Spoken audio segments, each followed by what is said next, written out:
नमस्कार साथियों, आज का ये वीडियो हर उस व्यक्ति के लिए बेहद ज़रूरी है जिसका सेविंग अकाउंट किसी भी बैंक में है। वजह यह है कि आरबीआई की तरफ से सेविंग अकाउंट को लेकर कई नए नियम और अहम अपडेट सामने आए हैं जो सीधे तौर पर करोड़ों खाता धारकों को प्रभावित करने वाले हैं। अखबारों में भी इस खबर को प्रमुखता से छापा गया है। साल 2026 से सेविंग अकाउंट पर कुल मिलाकर 5 बड़े नए नियम और 2 अतिरिक्त महत्वपूर्ण बदलाव लागू किए जा रहे हैं। चाहे आपका खाता SBI, PNB, union bank, bank of India, HDFC, ICICI या किसी भी सरकारी या प्राइवेट बैंक में हो, ये नए नियम सभी बैंकों के सेविंग अकाउंट पर समान रूप से लागू होंगे। इसलिए वीडियो को अंत तक जरूर देखें। और दोस्तों, वीडियो में आगे बढ़ने से पहले मैं देखता हूं आप लोग वीडियो तो देखते हैं लेकिन कोई भी वीडियो को लाइक और सब्सक्राइब नहीं करता, तो दोस्तों ऐसा मत कीजिए। चैनल को सब्सक्राइब जरूर कर लें ताकि बैंकिंग से जुड़ी ताज़ा जानकारी आपको समय समय पर मिलती रहे। तो चलिए वीडियो की शुरुआत करते हैं और समझते हैं कि आरबीआई का पहला और सबसे अहम नया नियम क्या है। दोस्तों, भारत के सभी सेविंग अकाउंट होल्डर्स के लिए अब ब्याज की गणना का तरीका बदल दिया गया है। यानी अब जो पैसा आप अपने सेविंग अकाउंट में रखते हैं उस पर मिलने वाले ब्याज की कैलकुलेशन नए फार्मूले से की जाएगी। अब सवाल उठता है कि ये कैलकुलेशन कैसे होगी। मान लीजिए आपके सेविंग अकाउंट में आज रात 12 बजे तक RS 500 पड़े हैं, तो उसी दिन के लिए RS 500 पर ब्याज की गणना की जाएगी। इसका मतलब ये है कि अब ब्याज की कैलकुलेशन डेली बेसिस मतलब रोजाना की जाएगी।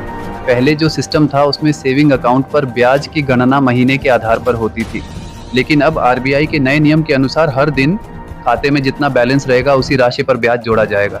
इस नए नियम का सबसे बड़ा फायदा खाता धारकों को होगा। उदाहरण के लिए, अगर किसी दिन आपके खाते में RS 1 लाख है तो उस दिन RS 1 लाख पर पूरा ब्याज कैलकुलेट होगा, और अगर अगले दिन अगर बैलेंस बढ़कर RS 2 लाख हो जाता है तो उस दिन RS लाख पर ब्याज जोड़ा जाएगा।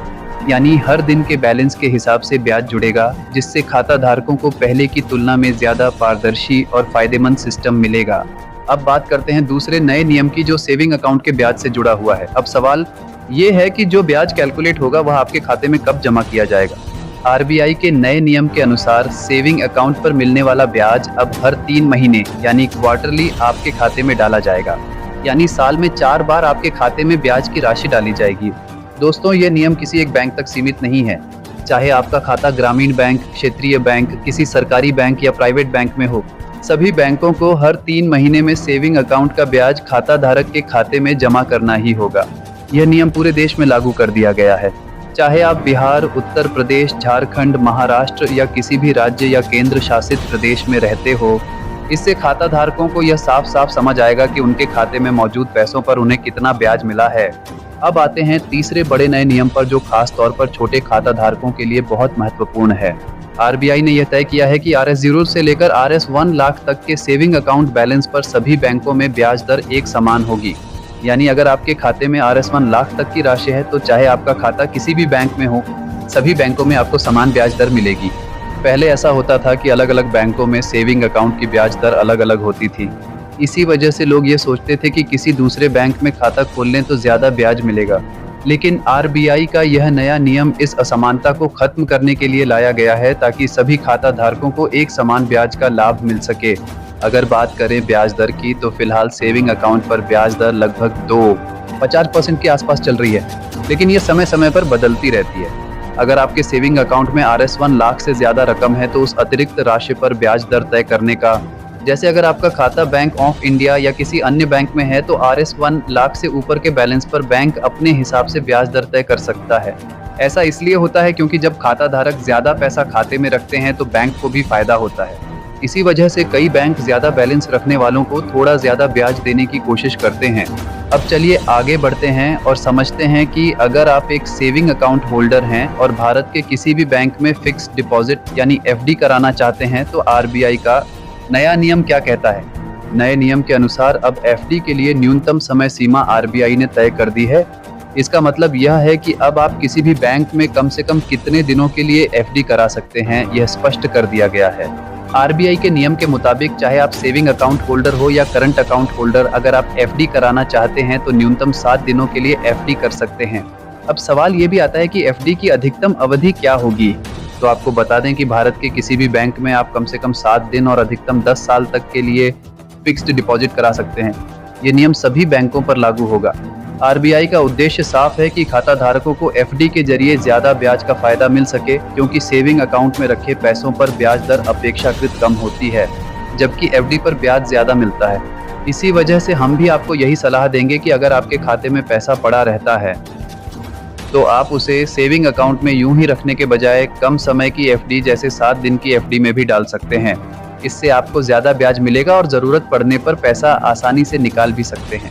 आज के समय में यह प्रक्रिया और भी आसान हो गई है, क्योंकि अब लगभग सभी बैंकों के मोबाइल ऐप उपलब्ध हैं। जैसे एसबीआई के ऐप से आप घर बैठे ऑनलाइन एफडी कर सकते हैं और सिर्फ 7 दिनों के लिए भी एफडी बना सकते हैं।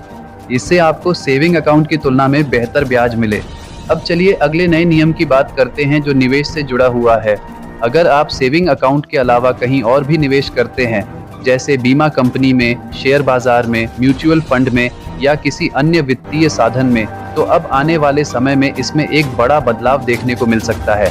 सेबी यानी securities and exchange board of India, RBI और बीमा नियामक संस्थाओं के बीच बातचीत शुरू हो चुकी है, ताकि समेकित खाता विवरण कंसोलिडेटेड अकाउंट स्टेटमेंट का दायरा और बढ़ाया जा सके। इस प्रस्ताव के तहत यह योजना बनाई जा रही है कि आपके बैंक जमा, बीमा पॉलिसी, भविष्य निधि यानी पीएफ, छोटी बचत योजनाएं, निवेश और अन्य वित्तीय साधनों की जानकारी अब एक ही स्टेटमेंट में दिखाई दे। यानी जब आप अपने सेविंग अकाउंट का मासिक स्टेटमेंट निकालेंगे तो उसमें सिर्फ बैंक लेन देन ही नहीं, बल्कि आपके निवेश, बीमा और पेंशन से जुड़ी पूरी जानकारी एक साथ नजर आ सकती है। फिलहाल स्थिति यह है कि किसी व्यक्ति को बैंक खाता, म्यूचुअल फंड, शेयर बाजार, बीमा, पेंशन और लोन से जुड़ी जानकारी अलग अलग स्टेटमेंट में देखनी पड़ती है। लेकिन नए प्रस्ताव के लागू होने के बाद इन सभी परेशानियों से राहत मिलने की संभावना है। अभी म्यूचुअल फंड और शेयर बाजार के निवेशकों को पैन नंबर के आधार पर समेकित खाता विवरण मिलता है, जिसमें म्यूचुअल फंड योजनाओं और डीमेट अकाउंट की जानकारी एक साथ होती है। आगे चलकर इस दायरे में पेंशन योजनाएं जैसे राष्ट्रीय पेंशन प्रणाली एनपीएस को भी शामिल किया जा सकता है। इसका मतलब यह हुआ कि पेंशन, निवेश और बचत सभी की जानकारी एक ही स्टेटमेंट में दिखाई देगी। यह बदलाव निवेशकों और खाता धारकों के लिए बेहद फायदेमंद साबित होगा। तो दोस्तों, आज के इस वीडियो में हमने सेविंग अकाउंट से जुड़े आरबीआई के नए नियमों और निवेश से जुड़े इस अहम बदलाव की पूरी जानकारी आपके साथ साझा की है। हमें उम्मीद है कि यह जानकारी आपके लिए उपयोगी रही होगी। इस वीडियो को अपने परिवारजनों, मित्रों तक भी जरूर पहुंचाइए और आप चैनल पर नए हैं तो चैनल को सब्सक्राइब जरूर करें। वीडियो को लाइक करें और अगर कोई सवाल या सुझाव हो तो कमेंट बॉक्स में जरूर लिखें। आज के इस वीडियो में इतना ही। धन्यवाद।